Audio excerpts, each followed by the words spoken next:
Hi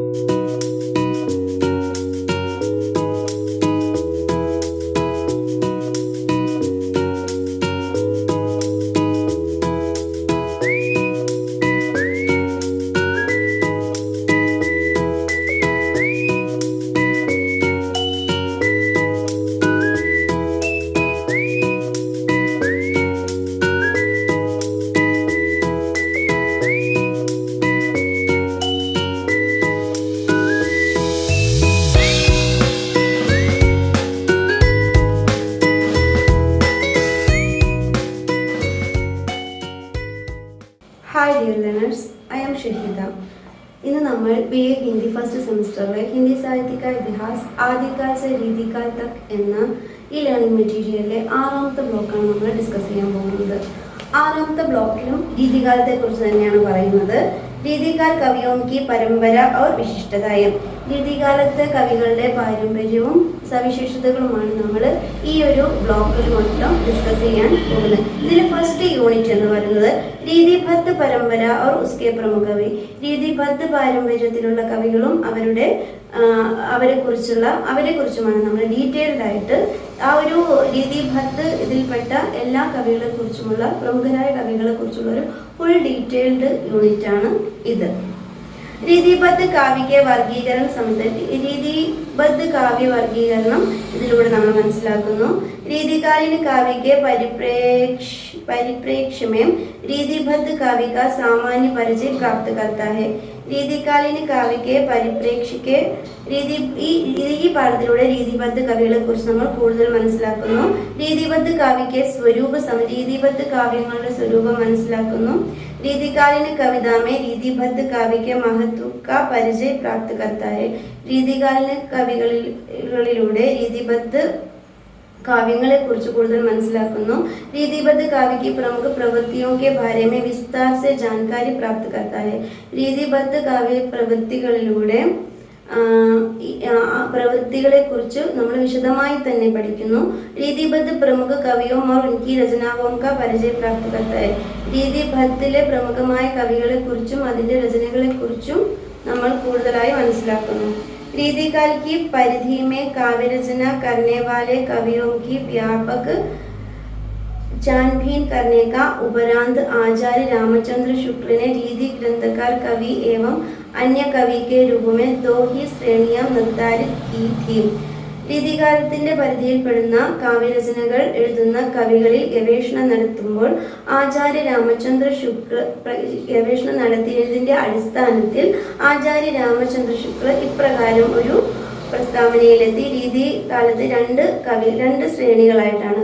ഒന്ന് രീതി ഗ്രന്ഥങ്ങൾ എഴുതുന്ന കവികളും ഒന്ന് ആ ശ്രേണിയിൽ പെടാത്തതും എന്ന് പറഞ്ഞ 2 രീതിയിലാണ് ഇതിനെ शाखाകളാക്കി തിരിച്ചത്. उन्होंने रीति सिद्ध कवि जैसा कोई वर्गीकरण या विभाजन नहीं किया. അദ്ദേഹം രീതി സിദ്ധ കവികൾ എന്ന് പറയുന്ന യാതൊരു വർഗീകരണവും നൽകിയിരുന്നില്ല. लेकिन कुछ आलोचक विशेषकर विश्वनाथ प्रसाद मिश्र ने आचार्य कवियों की श्रेणी से अलग विशेषताएं रखने वाले कुछ कवियों को रीति सिद्ध कवि के रूप में रेखांकित किया. പക്ഷേ ആചാര്യ വിശ്വനാഥ് പ്രസാദ് മിശ്രനെ ആചാര്യ കവികളിൽ ശ്രേണിയിൽപ്പെട്ട ചില കവികളെ रीति सिद्ध कविകൾ എന്ന് പേര് നൽകി. इस तरह उनके द्वारा रीतिबद्ध, रीति सिद्ध, रीति मुक्त के रूप में वर्गीकरण किया गया जो आज सर्वमान्य सा हो गया है. അപ്പോൾ രീതിബദ്ധ, രീതി സിദ്ധ, രീതി മുക്ത് എന്ന ആ ഒരു വർഗീകരണത്തിന് പേര് നൽകിയ ആളാണ് ആചാര്യ വിശ്വനാഥ് പ്രസാദ് മിശ്ര. അത് ആചാര്യ രാമചന്ദ്ര ശുക്ലല്ല. ഇത് ഈ വിശ്വനാഥ് പ്രസാദ് മിശ്രന്റെ ഈ വർഗീകരണം സർവമാന്യമായി തിരഞ്ഞെടുക്കുകയാണ് ചെയ്തത്. रीतिकाल में काव्य रचना का सर्वाधिक व्यापक प्रभाव रीतिबद्ध कवियों का है. രീതികാലത്തിലെ കാവ്യരചന സർവാധിക വ്യാപക രീതിബദ്ധ. ഈ രീതികാലത്തിലെ കാവ്യരചനയിലെ കൂടുതൽ സ്വാധീനം രീതിബദ്ധ കവികൾക്കാണ് ഉണ്ടായിരുന്നത്. इस काव्यधारा के कवियों की मूल प्रवृत्ति श्रृंगारपरक रचनाओं को विविध रूपों में प्रस्तुत करना है. इस काव्यधारा के कवियों की मूल प्रवृत्ति എന്ന് പറയുന്നത് ശൃംഗാരപരക രചനകൾ എഴുതുക എന്നതാണ്. रीति निरूपक लक्षण ग्रंथों के माध्यम से काव्य से समस्त अंगों उपांगों को स्पष्ट करना उनकी विशेषता है. രീതി നിരൂപക ലക്ഷണ ഗ്രന്ഥങ്ങളുടെ മാധ്യമത്തിലൂടെ ഈ സമസ്ത അംഗങ്ങളെയും ഉപാംഗങ്ങളെയും സ്പഷ്ടമാക്കുക എന്നത് ഇതിന്റെ വിശേഷതയാണ്. इन कवियों ने लक्षणों और उदाहरणों को माध्यम से काव्य की रचना करते हुए ഹിന്ദി കവിതക്കോ സമ്പന്നിക്കുക. ഇവർ ലക്ഷണമൊത്ത കാവ്യങ്ങൾ എഴുതുക എന്നതിലൂടെ ഹിന്ദി കവിതയെ വളരെയധികം സമ്പന്നമാക്കി. काव्यरचना की परंपरागत पद्धति अथवा रीति का अनुसरण करने के कारण वे रीतिबद्ध कवि कहे जाते हैं. काव्यरचना की परंपरा पद्धति अथवा रीति का अनुसरण करने का कारण रीतिबद्ध कवि कहे.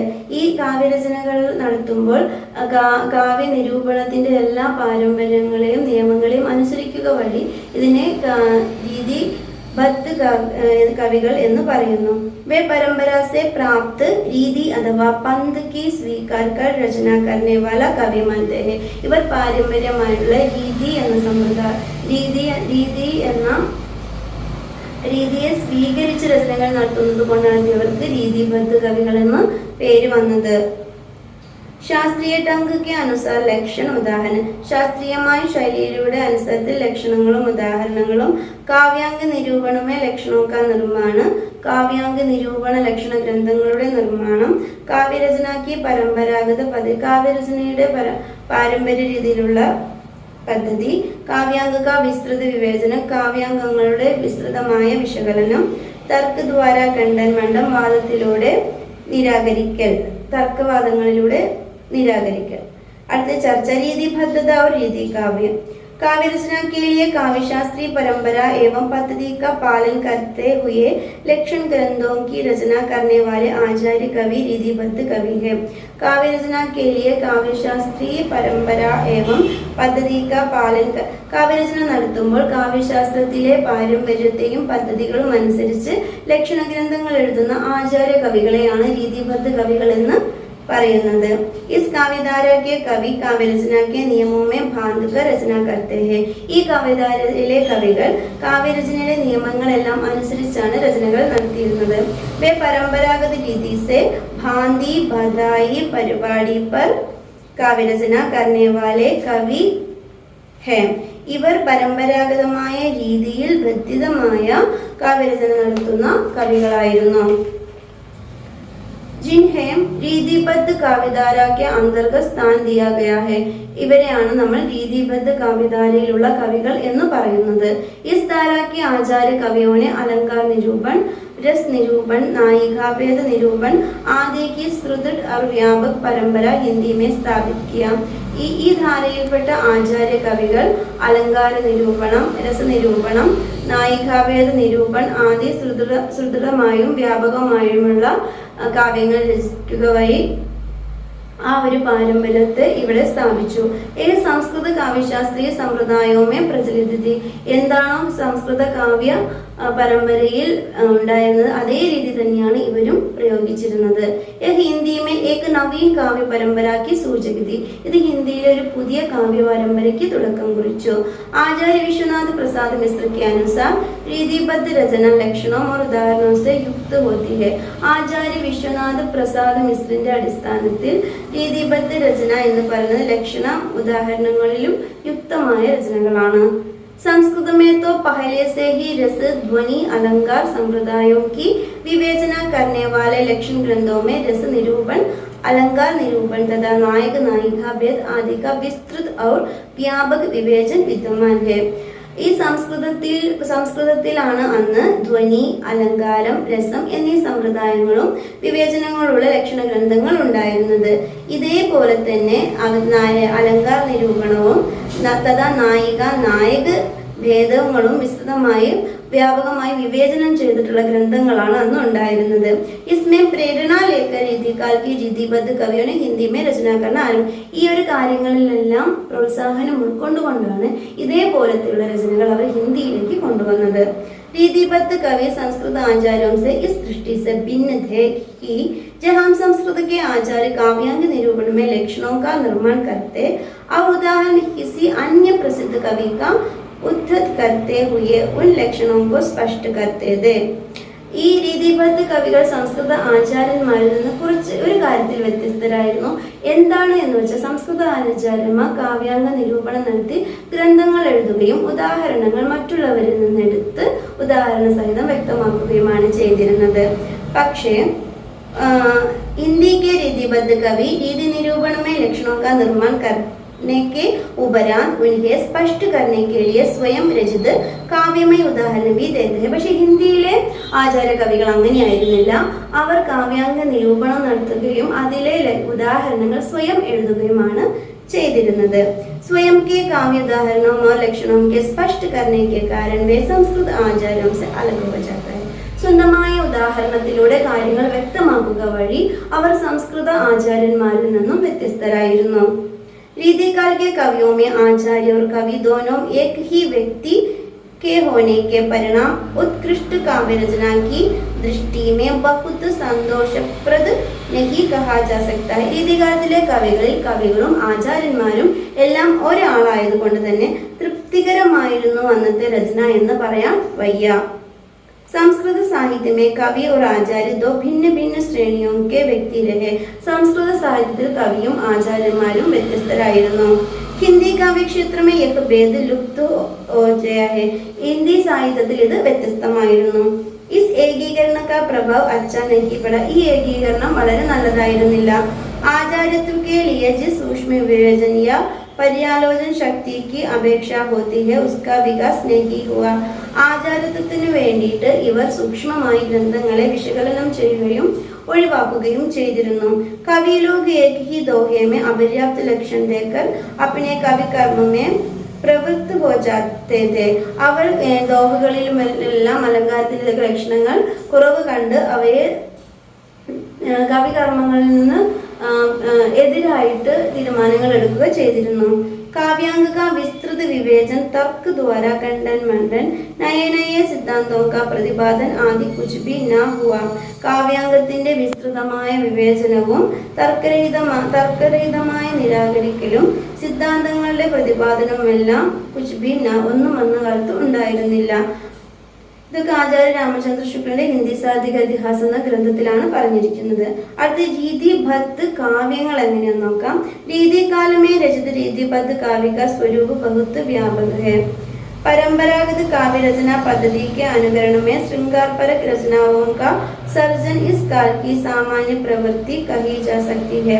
പരമ്പരാഗത രീതിയിൽ കാവ്യരചന പദ്ധതിയെ അനുകരിച്ചുകൊണ്ട് ശൃംഗാരപരമായ രചനകൾ നടത്തുക എന്നതായിരുന്നു ഈ കാലഘട്ടത്തിലെ മുഖ്യമായ പ്രവൃത്തി. राजाश्रय में रहने हुए दरबार की अपेक्षाओं और आकांक्षाओं के अनुरूप चमत्कार पूर्ण कलात्मक काव्याभिव्यक्ति करना इस काल के कवियों के लिए अनिवार्य सा हो गया है. രാജാശ്രയത്തിൽ കഴിയുന്ന ദർബാരി കവികളായതുകൊണ്ട് തന്നെ ചമത്കാരപൂർണവും കലാത്മകവുമായ കാവ്യാഭിവ്യക്തി ഈ കാലത്തിലെ കവികളുടെ ഒരു വിശേഷതയായിരുന്നു. यही कारण है कि कविगण अपने ज्ञान और पांडित्य को काव्य रचना के माध्यम से प्रस्तुत करना अपने साहित्यिक धर्म समझते हैं. ഇതുകൊണ്ട് തന്നെ ഈ കവികളെല്ലാം അവരുടെ പാണ്ഡിത്യവും കാവ്യരചനയിലുള്ള വൈപുല്യവും അവരുടെ കൃതികളിൽ കാണിക്കുക എന്നതാണ് അവർ മനസ്സിലാക്കിയിരുന്നത്. परिणामतः काव्यशास्त्रीय प्रभाव में काव्य रचना की एक नवीन और अनूठी प्रवृत्ति രീതികാൽ में विकसित हो गई. ഇതിന്റെ പരിണാമഫലമായിട്ട് കാവ്യശാസ്ത്രത്തിന്റെ പ്രഭാവത്തിലുള്ള കാവ്യരചനകളിൽ ഒരു കാവ്യരചനകൾ എഴുതുന്ന ഒരു പുതിയ രീതി ഈ കാലഘട്ടത്തിൽ കണ്ടുവന്നു. जो संस्कृत काव्यशास्त्र की परंपरा में रचित कतिपय प्रमुख लक्षण ग्रंथों के अनुकरण में भले ही सामने आई हो पर हिंदी के लिए एक निसंदेह काव्य रचना की नूतन पद्धति. ഇത് സംസ്കൃതത്തിലെ കാവ്യാംഗ നിരൂപണ ഗ്രന്ഥങ്ങളോട് സാമ്യമുള്ളത് ആണ് എങ്കിലും ഇത് ഹിന്ദിയെ സംബന്ധിച്ച് ഒരു പുതിയ കാവ്യരചനാ രീതി ആയിരുന്നു. रीतिकाल में काव्य रचना की इस नवीन प्रवृत्ति में काव्यांग विवेचन के अंतर्गत रीति निरूपण करने वाले लक्षण ग्रंथों के माध्यम से व्यक्त इस प्रकार की रचनाओं को रीतिबद्ध काव्य की संख्या दी गई. രീതികാലത്തിലെ കാവ്യരചനകൾ ഇത്തരത്തിലെ പുതിയ प्रवृत्ति काव्यांग विवेचन के अंतर्गत रीति निरूपण करने वाले लक्षण ग्रंथों के माध्यम से व्यक्त इस प्रकार की रचनाओं को रीतिबद्ध काव्य की संख्या दी. ഈ കാവ്യാംഗ നിരൂപണ ഗ്രന്ഥങ്ങളുടെ സംസ്കൃത കാവ്യാംഗ നിരൂപണ ഗ്രന്ഥങ്ങളെ പോലെ തന്നെ രീതി നിരൂപണം നടത്തി ലക്ഷണമൊത്ത ഗ്രന്ഥങ്ങൾ എഴുതുക വഴി ഇവയാണ് നമ്മൾ രീതിബദ്ധ കാവ്യം എന്ന പേര് നൽകിയത്. കാവ്യക്ക് വിവിധ अंगों उपांगों का बहुत सूक्ष्म वर्णन इस काल की काव्य रचना की प्रमुख विशेषता है. ഈ കാലഘട്ടത്തിലെ വിവിധ അംഗങ്ങളിലും ഉപാംഗങ്ങളിലുമുള്ള സൂക്ഷ്മവർണ്ണൻ ഈ കാലഘട്ടത്തിന്റെ കാവ്യരചനയുടെ ഒരു പ്രത്യേകതയായിരുന്നു. രസവിഷയക വർണ്ണനവും नायिकाभेद विषयक रचनाओं एवं अन्य श्रृंगार काव्य सर्जन में इस काल के कवियों का काव्य चारित्व एवं काव्य कौशल बहुत उत्कृष्ट कहा जा सकता है. രസവിഷയക വർണ്ണനകളും നായികാഭേദ വിഷയക രചനകളും അന്യ ശൃംഗാർ കാവ്യ രചനകളും വഴി ഈ കാലഘട്ടത്തിലെ കവികൾ കാവ്യങ്ങളെ ഭയങ്കര അതിമനോഹരമായിട്ടാണ് ഇവർ കാവ്യങ്ങൾ രചിച്ചത്. രീതിബദ്ധ കാവ്യത്തിലെ പ്രമുഖ കവികളെയാണ് ഇനി പരിചയപ്പെടുത്തുന്നത്. ആദ്യത്തെയാണ് ആചാര്യ കേശവദാസ്. അദ്ദേഹത്തെ കുറിച്ച് നോക്കാം. കേശവദാസ് രീതികാൽ के अलंकारवादी कवि है. ഇദ്ദേഹം ഒരു അലങ്കാരവാദി കവിയാണ്. सम्यक प्रस्तावना लिखने वाले രീതിബദ്ധ കാവ്യരചന के प्रेरक ആചാര്യ കവി है. ശരിയായ പ്രസ്താവന എഴുതുക വഴി രീതിബദ്ധ കാവ്യരചന നടത്തുന്ന ഒരു പ്രേരക കവിയാണ് ആചാര്യ കേശവദാസ്. ഓർച്ച നരേഷ് ഇന്ദ്രജിത് സിംഗിനെ ഗുരു മാനते थे. ഓർച്ച നരേഷിനായ ഇന്ദ്രജിത്ത് ഇദ്ദേഹത്തെ ഗുരുവായി കണ്ടിരുന്നു. आपका प्रमुख രീതി ഗ്രന്ഥ है രസികപ്രിയ. അദ്ദേഹത്തിന്റെ പ്രമുഖമായ ഒരു രീതി ഗ്രന്ഥമാണ് രസികപ്രിയ. अधिकांश विद्वान रसिकप्रिया को हिंदी में रस विवेचन करने वाले प्रथम लक्षण ग्रंथ के रूप में मानते हैं.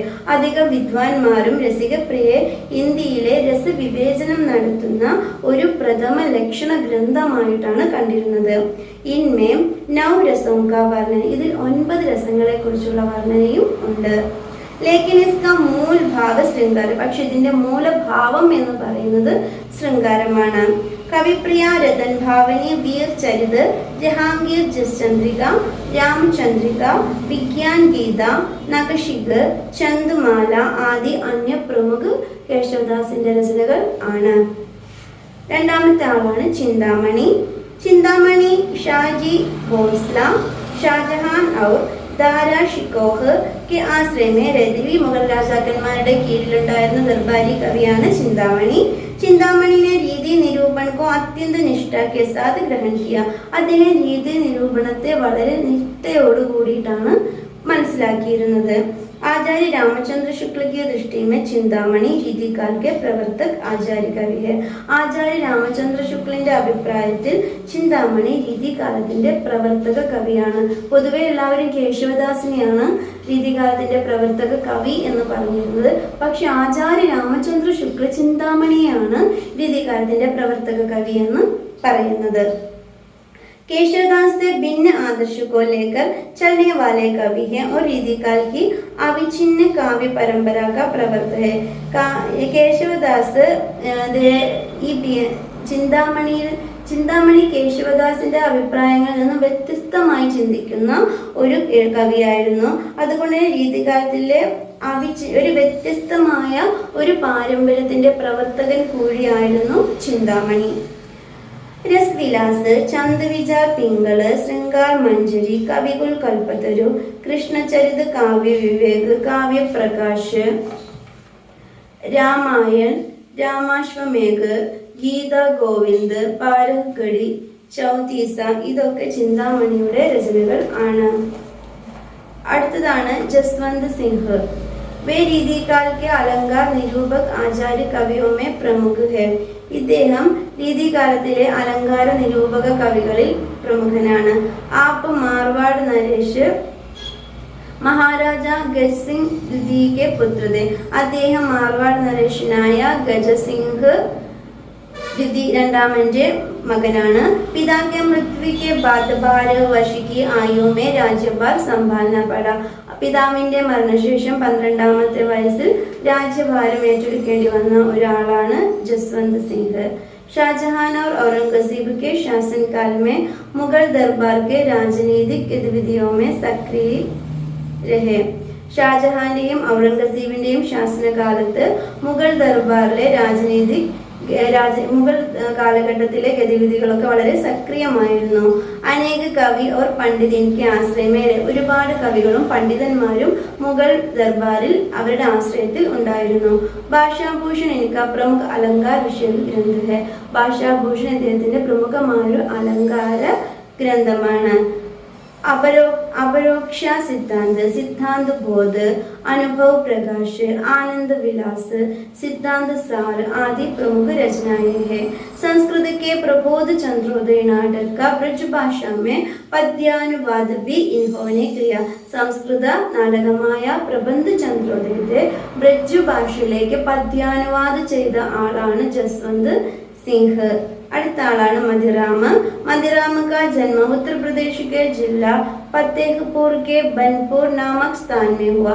ഇദ്ദേഹത്തിന്റെ ജന്മം ഉത്തർപ്രദേശിലുള്ള ഫത്തേഹ്പൂരിലെ ബൻപൂർ നാമക് എന്ന സ്ഥലത്താണ് ജനിച്ചത്. ആപ്പ് ചിന്താമണിക്ക് ഭാര്യ, ചിന്താമണിയുടെ സഹോദരനാണ് മതിറാമ. श्रृंगार रस को प्रमुखता देने वाले कवि है मदिराम. ശൃംഗാര രസത്തിന് പ്രാധാന്യം കൊടുക്കുന്ന കവിയാണ് മതിറാമ.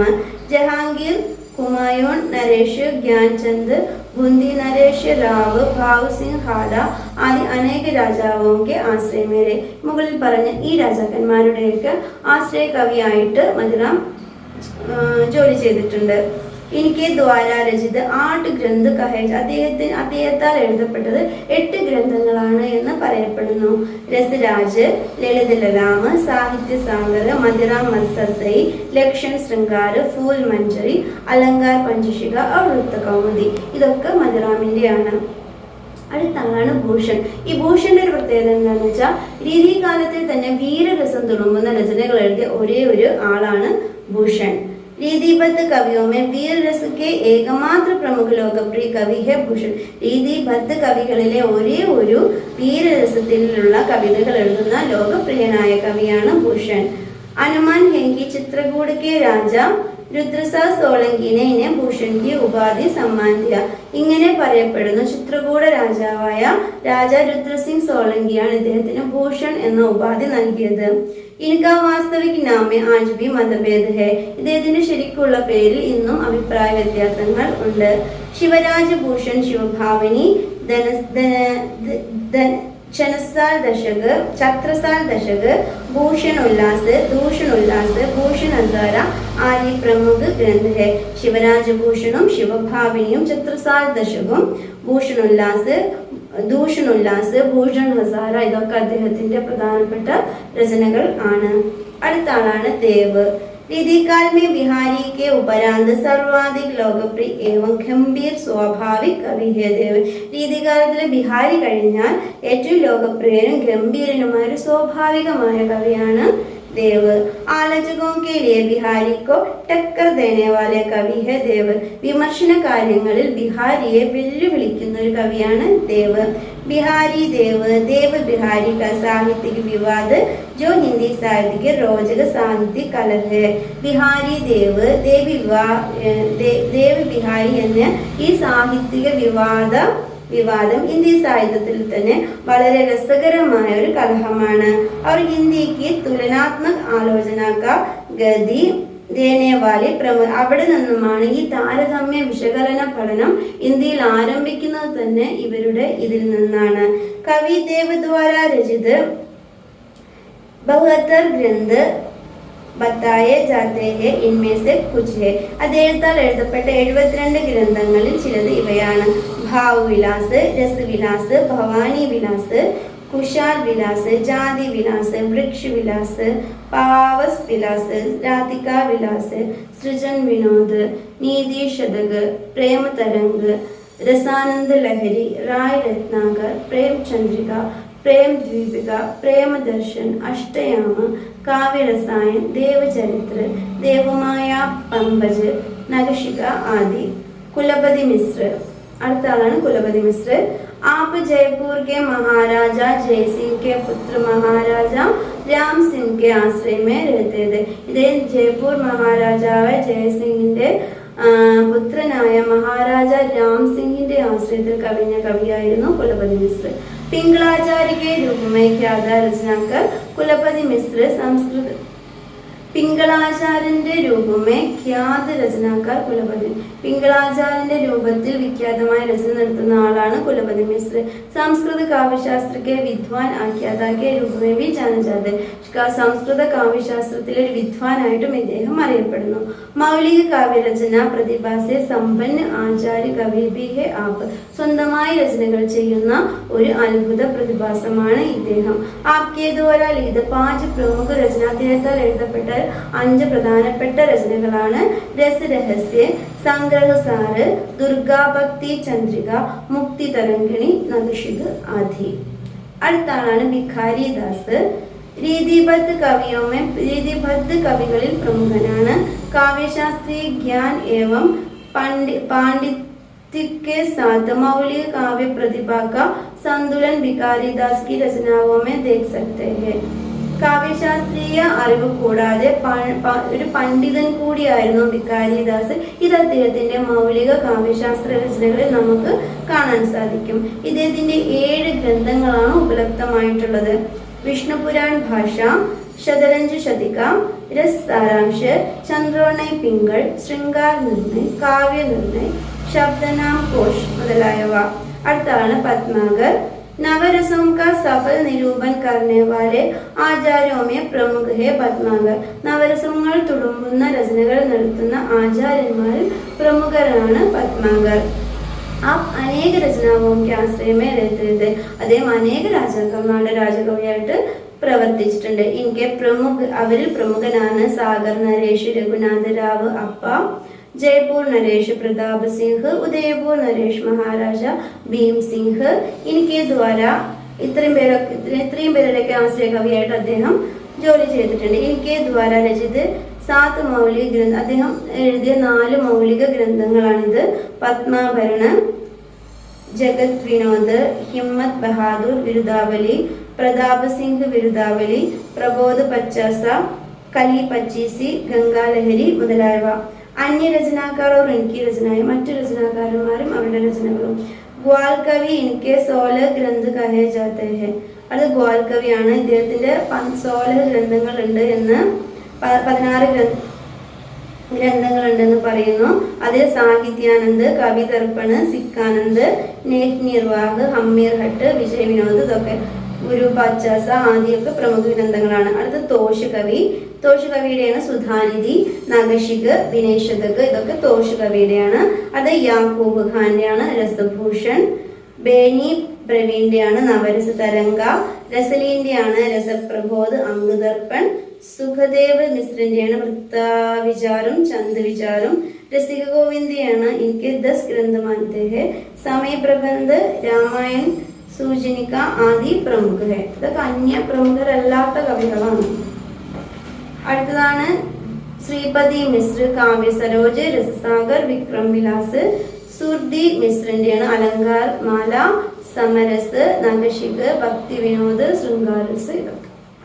അടുത്തത് മൊത്തം ഒരു അവലോകനം നോക്കാം. रीतिकाल की कवियों ने काव्य रचना की जो पद्धति स्वीकार की उसके अंतर्गत रीतिबद्धता प्रमुख प्रवृत्ति कही जा सकती है.